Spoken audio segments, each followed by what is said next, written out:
Well, hello and welcome to the BFTAA and more show. I'm your host, Louis George Walker, and I'm coming to you live from the KUAW studios located in the fabulous W.E.B. Du Bois Learning Center at 4510 East Linwood Boulevard in Kansas City, Missouri. And we're so glad to join with you today. You're listening to a project that was put together by the Black Family Technology Awareness Association and the W.E.B. Du Bois Learning Center, and we call this Knowledge, Understanding, and Wisdom, KUAW Radio. Yes, that stands for Knowledge, Understanding, and Wisdom. You can pick us up when we do these live broadcasts on Facebook, YouTube, on not Twitter now, it's X, and Twitch, and on the TuneIn app if you have that TuneIn for your Bluetooth speakers in your car or on your phone.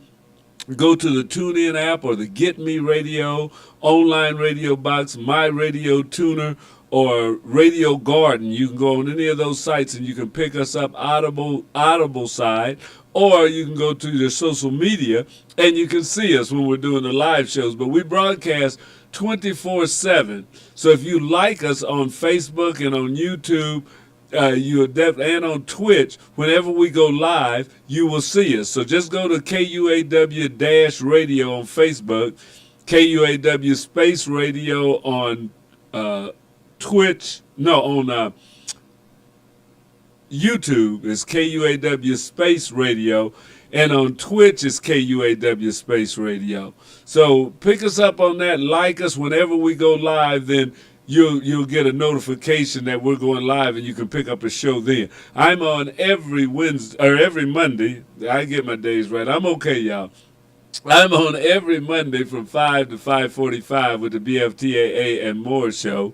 And we're not going to have this evening, which we usually have a show, Shifting Paradigms with B. Michael.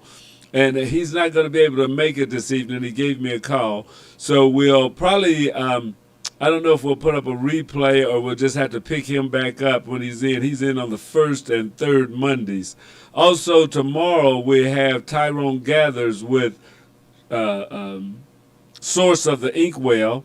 And we have the best sports show in Kansas City every Thursday called Any Given Sunday. So be sure to check us out. On Saturdays we have Wake Up KC and Wave Your Grades. On Sunday, we have, Dr. Kara Say. And so there's shows on throughout the week. We hope that you pick us up. And then we have a lot of syndicated shows that you can pick up on our audio side. So be sure to check out KUAW Radio. We're looking to bring you more and exciting information as we go through this year.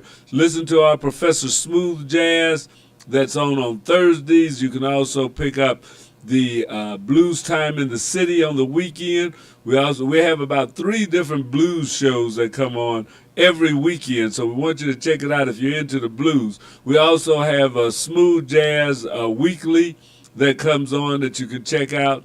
So there's a lot of shows. Heavy Storm is on. BJ Murphy is on daily from Monday through Friday from noon until 2 o'clock. So check out the shows that we have lined up here. Listen to KUAW Radio. We'll be glad to have you. All right, as I usually tell people when they come on here, don't wear green. And I've got on a T-shirt that if you notice right here, you're seeing through it, or you're seeing what's behind me because I've got on, it's got a green dot on it. So these places that you see and it looks like the background, it is because the green screen comes through on whatever is green. So I've got a couple of holes there, but that's okay. We'll go ahead with it.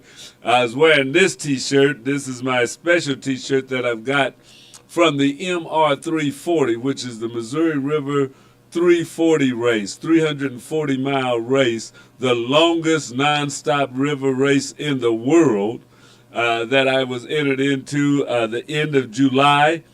And we did that. We didn't do the whole 340 miles. But we got about 100 miles of it done, and we're going back next year to finish the job and get all 340 in. So I'm going to show you a little bit of video from that. It's been on Facebook and YouTube where I posted it, but I'll tell you a little bit about what went on with that.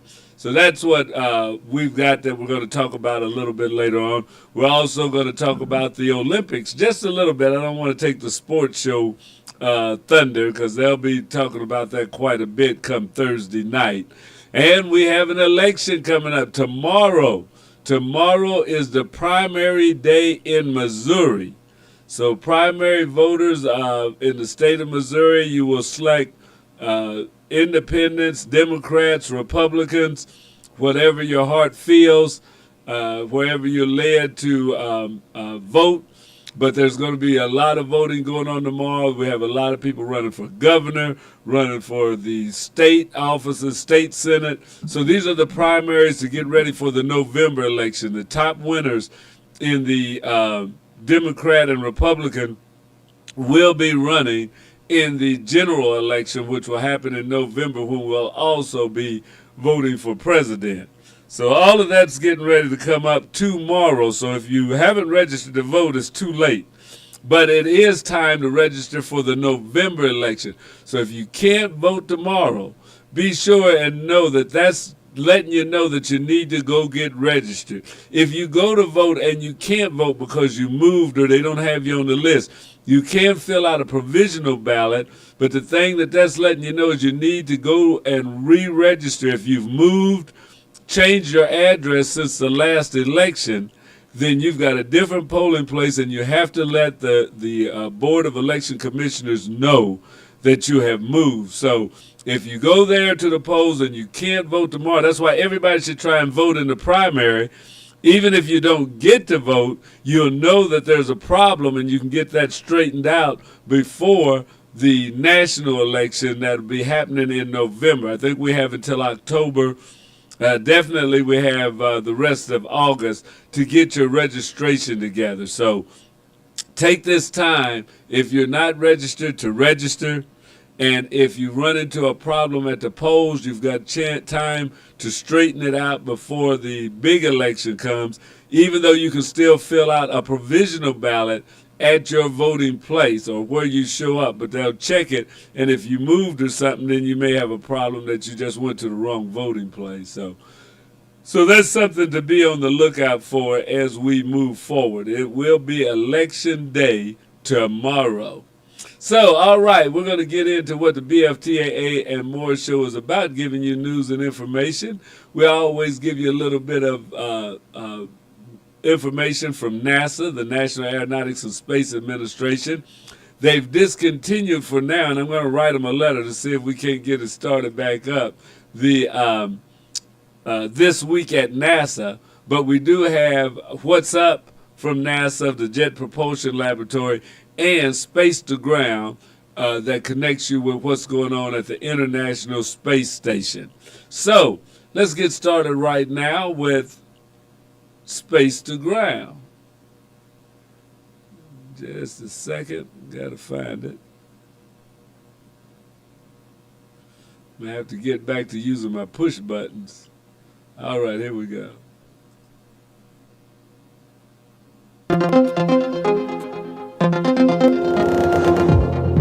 Welcome to Space to Ground. I'm Shaniqua Vereen. This week, we're celebrating the Olympic spirit on the International Space Station as the Expedition 71 crew gets into the games. More on that in a moment, but first, we'll take a look at the latest crew heading to the space station. On Friday, July 26, NASA SpaceX Crew 9 was given the green light to proceed with a mid-August launch. After a series of successful Starlink launches, Crew 9 will launch atop a Falcon 9 rocket at the Florida Cape in just a few weeks. For me, coming from a scientific background, I'm actually very much looking forward to doing research that's very interdisciplinary, very integrated, and is at varying levels of technological readiness. Some of it is very fundamental research. Some of it is more of a technology demonstration. A lot of the science that we'll be doing is actually research on ourselves, things like effects on our vascular system, on our genetics, are very similar to aging populations, immunocompromised populations on Earth, and a lot of the research that we will be doing, therefore, helps people on the ground. The Expedition 71 crew embraced the Olympic spirit with a unique display of team spirit and athleticism in zero gravity. A new video shows crew members engaged in weightless versions of track and field events, as well as other creative challenges designed to test their skills in microgravity. It's a fun reminder that the Olympic spirit can reach all corners of the Earth and beyond. In addition to the Olympic fun, we look forward to a new cargo craft to deliver new science to the space station. Saturday, August 3rd, Northrop Grumman's 21st resupply mission is set to launch from Cape Canaveral Space Force Station and will deliver over 8,500 pounds of critical research materials and supplies aboard the Cygnus spacecraft. Flying aboard Cygnus are tests of water recovery technology and a process to produce stem cells in microgravity, studies of the effects of spaceflight on microorganism DNA and liver tissue growth, and live science demonstrations for students. And that's a wrap for this week's Space to Ground. Thank you for joining us.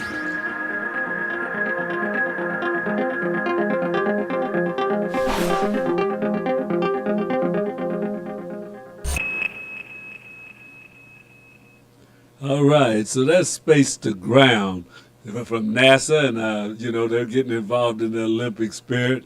As we all know, Simone Biles has been doing fantastic. She did have a fall from the balance beam, so she did not place in the balance beam competition, but she is still the most gold or most medal awarded gymnast in history right now. So she is the GOAT as it comes to the gymnastics, and Katie Ledecky is the GOAT when it comes to swimming. They are really setting it up. The women are doing some fantastic things, but the men have been winning some too.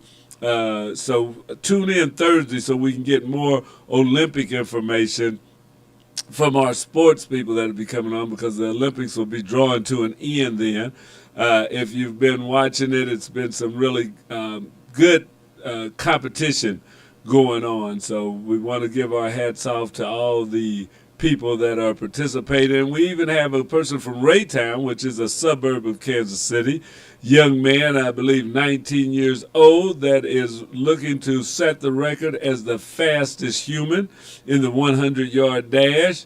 So that's not something that's new to this area, because those of you that remember back in the day when Maurice Green from Kansas City, Kansas, was set records in the 100 and was the fastest man alive. So the Midwest is making its mark with some fast runners, and we hats go off to this young man. I don't have his name in front of me right now. That's going to be running a 100-yard dash and see about setting a record there. So, we go into Space to Ground. We kind of see what's going on. They're watching the Olympics up there. And I think we still have the Boeing astronauts up there trying to work on the Boeing Starliner so that they can come back to Earth. So there's a lot of things going on up at the space station right now. The astronauts got up there, but they had some helium leaks and some other items that they believe they can't fix. And I think this is a good trial to see, okay, you're up in space, you're up at the station, and you need to repair a ship in order to return. This would be a good test. Not something that they planned on, but I think it's something that they will definitely learn from for future space missions.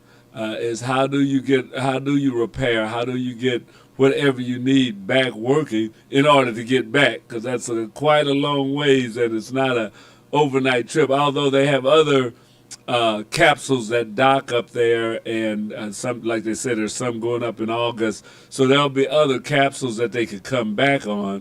But I think Boeing, for pride, if nothing else, wants to come back on their own ship, that they don't want to leave and have to hitch a ride with somebody else while their ship is still stuck up there. So I think they're wanting to fix it so that they can at least save some face and get back in their own vehicle. But we know that they want to do it totally safe so that there is no problems, and we definitely don't want anyone to lose their life just for trying to keep up appearances.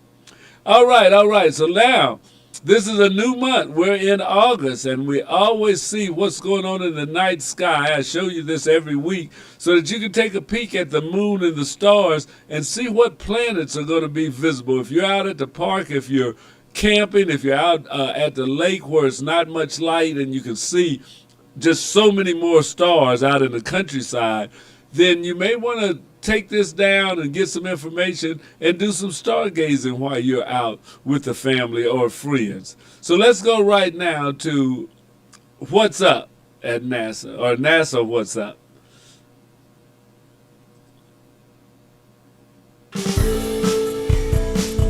What's up for August?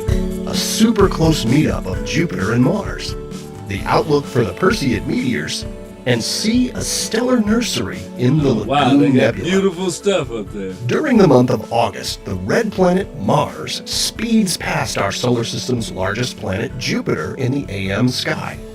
They have an extremely close pair-up called a conjunction on August 14th, when they'll appear just a third of a degree apart, You see which that? is less Mars than and the width of the Jupiter. full moon.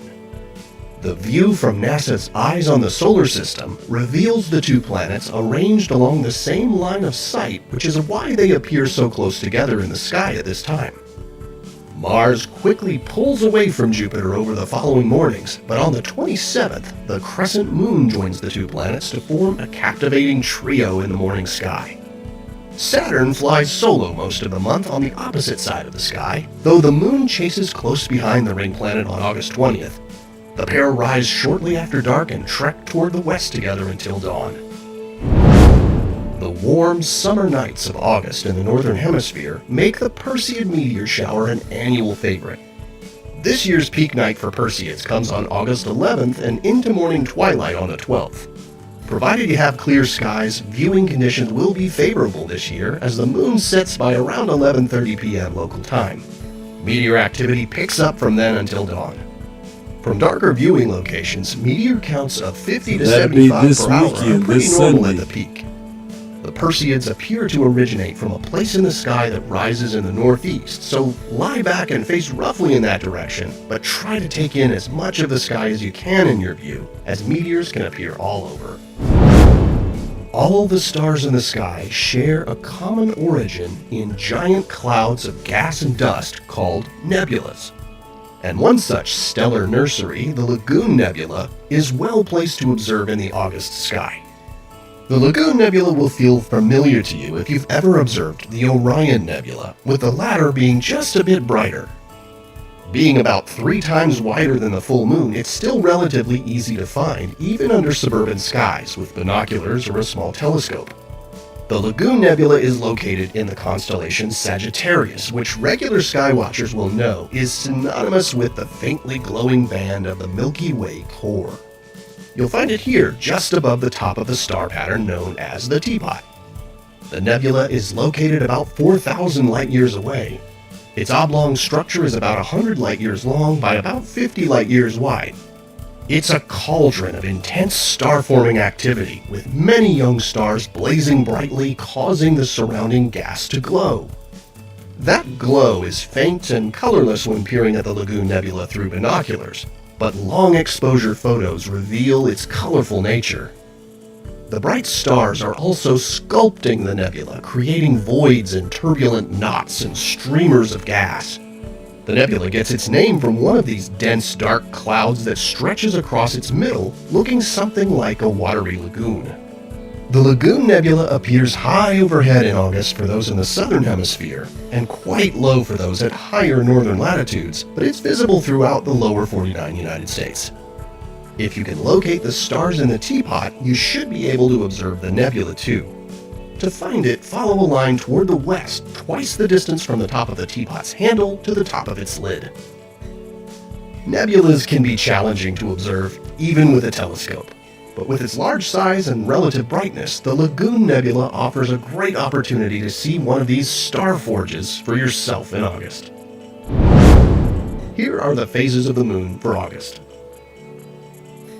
Stay up to date on NASA's missions exploring the solar system and beyond at science.nasa.gov. I'm Preston Dykes from NASA's Jet Propulsion Laboratory, and that's what's up for this month. All right. So check out the nebulas. Also, that Perseid meteor shower in the sky. That's going to be Sunday and Monday, the 11th and the 12th. So Sunday night, Sunday evening, when you're settling down, when not much is going on, you can lay back out in the park or at the lake and take in a meteor shower, or Monday night. And depending upon where you live, if you live farther out in the suburbs where there's a little less street lights and all of the pollution of light pollution, then you'll be able to pick up even more. So check out the night sky and that let your senses just take it all in, you know. So this is a good thing. That's a good thing. Hey, the BFTAA wants to let you know that we're going to be down at the Power and Light District. We're going to have a table set up. We want you to come out and for you to meet all of the volunteers and to bring your kids. We're going to be enrolling students into our robotics program in our STEM, our Youth Technology Club, where we're going to be doing robotics and we're bringing in drone flying. So we've got a few things that are going to be going on. And we would love for you to meet you and just talk with you. If you've been involved with the Black Family Technology Awareness Association before, or if you would like to get involved, we want to see you. If we haven't seen you in a while, stop by. So we hope to get in touch with a lot of people. Also, if you had a child or if you were yourself a part of the Black Family Technology Awareness Association's robotics program or our youth technology fairs or anything that we had in the past, we would like to hear from you. We would like to talk with you. We're putting together a new website, and we'd like to have some testimonials from people who have been involved with the Black Family Technology Awareness Association. So if you have, hit us up on Facebook or on Instagram at the BFTAA page, Black Family Technology Awareness, or on our website. You can also email us at bftaa@sbcglobal.net. But we want some testimonials, and if your testimonial is selected, you will be on our webpage. So if you want to have your name and what you think about the Black Family Technology Awareness Association's programs or projects that you were involved in, get in touch with us as soon as possible. We need that for our webpage, and we need it as soon as you possibly can. So help us to make our webpage really pop as we get some work done to bring you a new look and brighten up things a little bit for the Black Family Technology Awareness Association. But we're going to be down at the Power and Light District on August the 16th. Yes, that's 816. 816 Day. Yes, we've been celebrating it for years. It's been down on Vine. It started off downtown Kansas City. It's been on Vine in the historic Jazz District. Now it's back downtown. It's going to be at the Power and Light District. That's going to be August the 16th from 10 a.m. to 9 p.m. 816 Day. There'll be vendors down there. We'll be down there showing our programs that the Black Family Technology Awareness Association does and talking with you. Your kids can come down and check out our robots. We've got a Spiro that they can run and work it through a maze. We've got a lot of things that we can have the young kids get their hands on. We're even going to do paper airplanes, and we may even do some stomp rockets. So we're going to have that going on at the 816 Day. That'll be happening at the Power and Light District in Kansas City, August the 16th from 10 a.m. That's a Friday. It's going to start at 10 a.m. in the morning, go to 9 p.m. So if you have a daycare center or something, you may want to bring the kids through in the daytime. If there's a school or something, bring them through Power and Light and see a lot of the nonprofits that are working in the community and talk with them. There will be a lot of businesses there, too, that you could interact with, minority business and other businesses that will be there. And then the Power and Light District itself. So there will be a lot of eating places. There will be food trucks, just a lot going on August the 16th, 816 Day, 10 a.m. to 9 p.m. and that will be where we will be at. Look for the BFTAA KUAW tent that will be up down there. Yes, the Black Family Technology Awareness Association and Knowledge, Understanding, and Wisdom Radio will be down there. We'll do some broadcasting from there. We'll see what their Wi-Fi is like, and we'll just put some things together. So come on down, check us out. You may get a live stream coming out of there. That's one thing that's going on. The other thing that's going to be happening is there's going to be the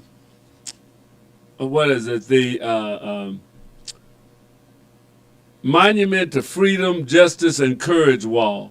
They're going to be recognizing community leaders, and I've had the honor as being part of the Black Family Technology Awareness Association over 20 years right now. We're in our 20th year, and that they have selected my name to be placed on the Monument to Freedom and Justice and Courage Wall that's located at 31st and Benton Boulevard in the Leon Jordan Memorial Park. So it's a recognition. We're going to have a celebration, and I am glad and honored that the people of Jackson County, the Jackson County Legislature, would put my name on that. And it's all due to the work that we've been doing with the Black Family Technology Awareness Association and all of the many, many, many volunteers that have made this possible. So if you can come out, it's going to be at 10 a.m.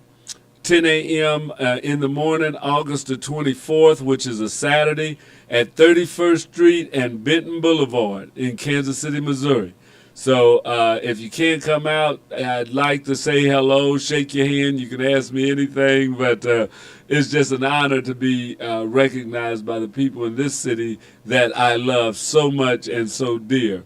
So I want to thank all those that played a part in my selection in this. And although I don't feel that I'm really, what do I say, that I've done as much as some, but I do humbly accept the fact to be honored for the sake of the Black Family Technology Awareness Association and all the people that have been involved with it. So I still want to thank them so very, very, very much. August the 24th, be sure at 10 a.m. in the morning, we'll be down there at 31st and Benton Boulevard, right across the street or catty corner from where I went to grade school. Old D.A. Home School is over there, so I know the neighborhood well. So if you can come out and say hello, and there's going to be other honorees. It's not just me and stuff. I don't know how many, 5 or 6 people whose names are going to get put on that wall, but it's going to be an honor, and I'll be honored to accept that recognition. All right, that's enough of that. Now, we had a family reunion. I hope you've had time to get with your family. If not, when you do have one, I hope it's great. If you haven't planned or ever had a family reunion, you need to start thinking about doing that. A lot of times people don't get together with families until there's a death or somebody's in the hospital, and then everybody comes together from everywhere, and it's kind of at a trying, stressful time that you meet.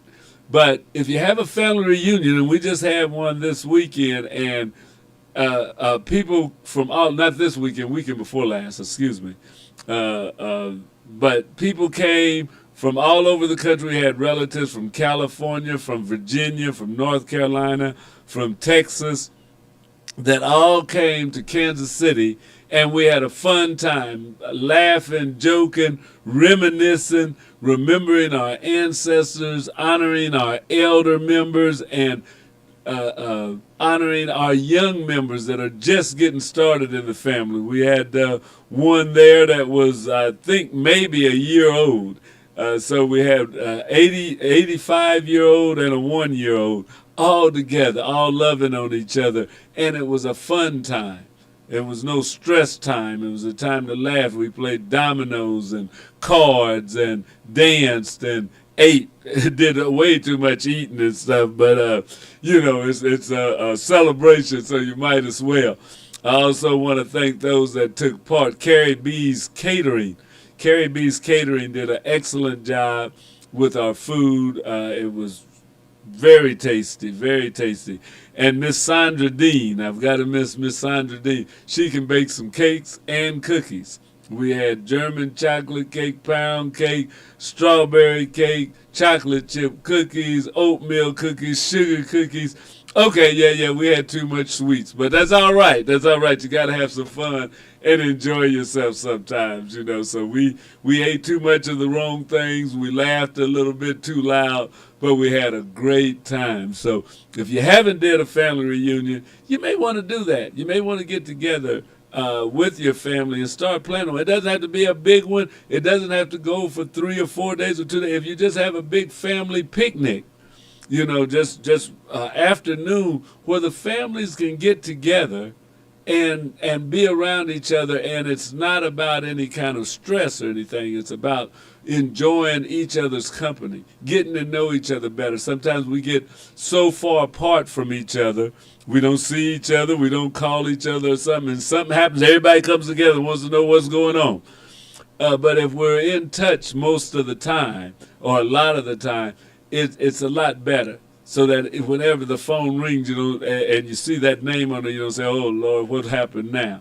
You know, it's because you talk to them regularly, so you can expect good news when the phone rings, as well as bad news. But we had a family reunion here. We happened to be Miss Katina Taylor's family was having a family reunion at the same hotel that we were in, so it was really something. I was at the family reunion, and somebody called my name from a different group, and I'm thinking, okay, who's that over there?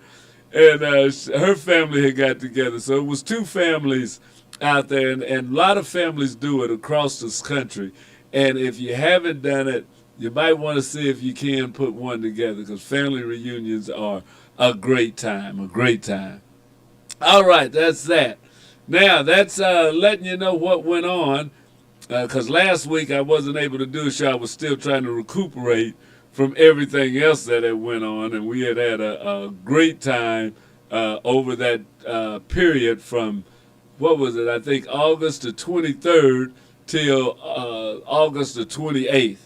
And we were running and doing and a lot of things going on, and last Monday I just didn't have it in me, you know, had to take a break. One of the things that I did do, and I was telling you guys I was going to do it, so I've got a little video I think I can show you, but I entered in the Missouri 340, the MR 340. That's the Missouri River 340-mile race. It's the world's longest non-stop river race. We raced from Kansas City to St. Louis, Missouri, 340 miles. Yes. Now, it says non-stop, but if you want to get some sleep, you can get some sleep. But I tell you, it's grueling. I did not finish. This was our first time. Me and Raphael Prevost went with me. He said he would come, and I was so glad to have a partner go along. I didn't have to do it by myself. And we made about 100 miles. We paddled from 7 in the morning till about 11:30 at night. And I was totally wore out and exhausted. Found out that you got to be, and not the physical preparedness, although that's very important, but you got to have your mental preparedness there. You've also got to have some good planning and logistics support, which we really didn't utilize, didn't know exactly how to put it together. So we've learned a whole lot that we'll be able to bring into next year's MR 340.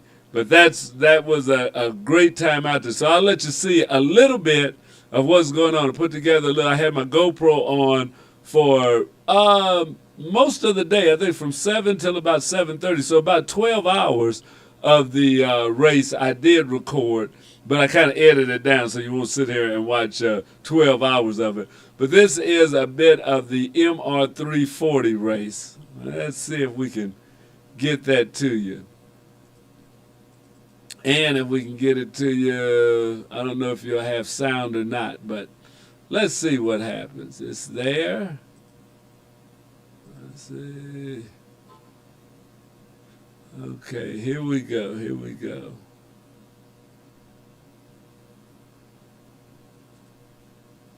There.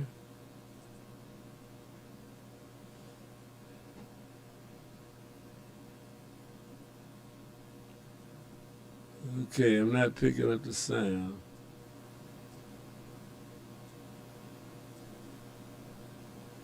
Anyway, we got it. Oh, wait a minute, there's the sound. Let's just see what's behind us, all the people. A lot of the boats have already taken off. It's just a little after 7, and we'll be pulling out after he gets in and joins us.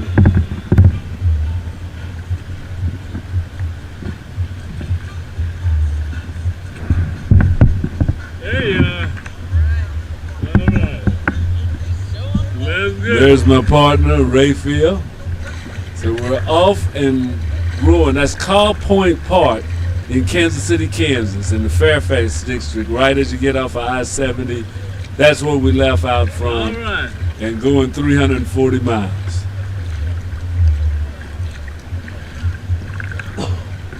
Yep, it's on now.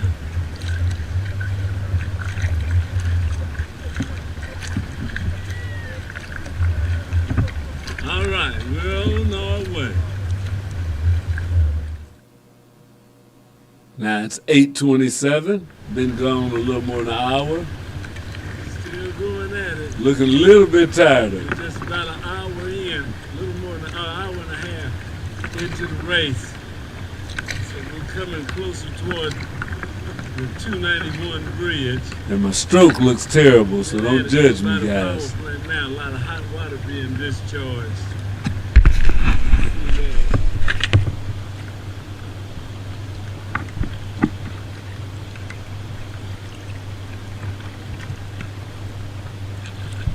Evergy's power station. We're continuing on down the river. Yep. Now 10:30, 3 hours. Say hi to the camera. All right. Yeah, it's got a problem. Thank you.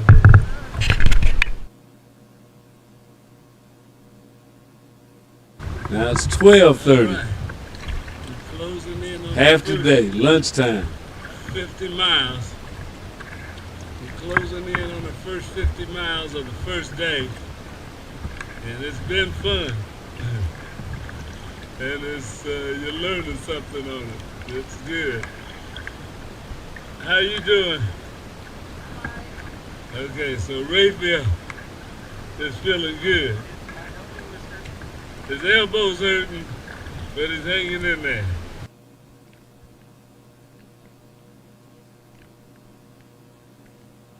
Better people, there you go. All right. So we're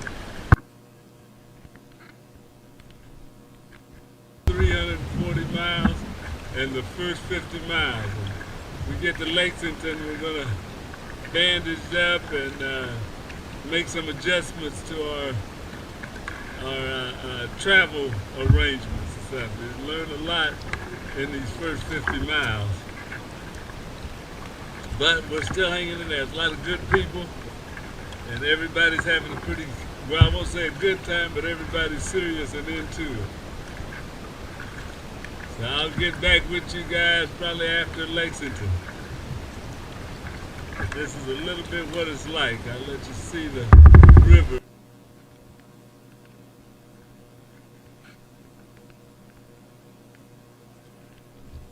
And our rivers and our waterways do need to be protected because that is our lifeblood.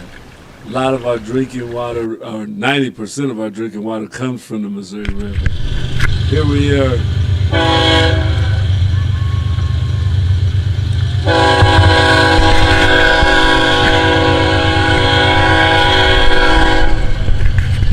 People were lined up at different cities we went by that had docks or parks right by the river, and you'd see a lot of people out there waving and encouraging you to keep going and stuff. So it was kind of fun. At first, when I saw a bunch of them at 291, I thought something else was happening. I said, well, they must be having something going on up there, but they were there because of us. Now it's at 4:55, getting later in the day. We've been going all day long. It's kind of hot, drinking a whole lot of water. Staying hydrated is so very important in this race. 58 miles for the day. All right. Three of us down here. We knew these first timers. So yeah, we were both first timers. Here comes a tandem kayak. That's two people going at it. Now at 7:09, we can see Waverly, Missouri. That is the first checkpoint. Waverly checkpoint is the point you got to get to in order to qualify to even go on the second day. So if you don't make the Waverly checkpoint by 8 o'clock, you will not be finishing the race. So that was a big goal that I had personally, was to make sure I got to that first checkpoint. And that's been about 12 hours. I can make it by 8 o'clock since it's takes me about, so it's about 12 straight hours of paddling. We stopped in Lexington. In the next 10 minutes or less. Kind of getting anxious.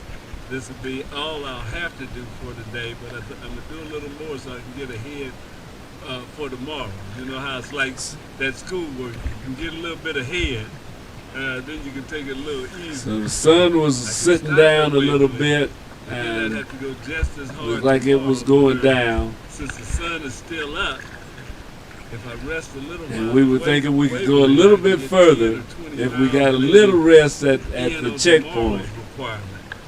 And be just that much more ahead. So we're thinking we're going to go ahead on downriver a little more, but we're going to stop in Waverly for a little bit. So that's us coming up into Waverly. That's the Waverly Bridge. Those are the people that help you.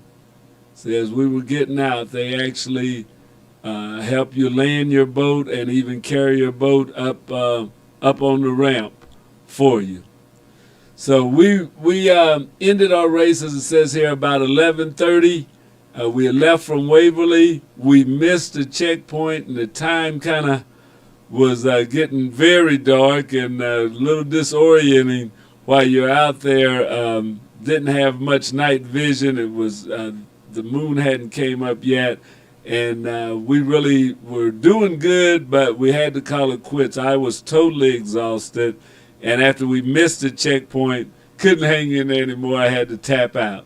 But I did make the first day's qualifications. I got there in time. So that was a good thing. But, yeah, it was a lot. It was a lot. But it was fun, and I would do it again. Matter of fact, it's my plan to do it again next year. If the good Lord's willing, I'll be back out on the river, and we'll go down this 340 one more time. I got to make it all the way to St. Louis. So thank you for joining us. And if you want to see any more about the Missouri River Race, you can go to mr340.org. And you can see this video. It's on our Facebook page and the KUAW page and my personal page. And it's also on YouTube. So that was the first day. We didn't video anything after we left out of Waverly. It was starting to get dark. We were tired. Probably should have stopped, but we didn't. And it was just a great time. So thank you for watching. I hope you'll join us again next week. Be sure and tune in to the Olympics. Root on your favorite sports person, whether they're American or from some other country. Just take care of yourself. And always remember to keep learning. Life is a never-ending learning process every day. So open your eyes, take in, and find the knowledge that is all around you. It's fun to explore and to learn and to do more. You're not too old, you're not too young. This is the time to be doing what you can do. All right, thank you for joining KUAW Radio. We'll see you next week. This is George Walker with the BFTAA and More Show. I'm with you every Monday from 5 to 5:45 right here at KUAW Radio. Now you'll be able to listen to some of our other shows that we have on. They won't be live. It will be audio only. So if you will go to the audio side, you can pick us up and listen to some jazz, listen to a couple of talk shows, and enjoy the rest of the evening. All right, have a great day. We'll see you next week. Bye-bye now.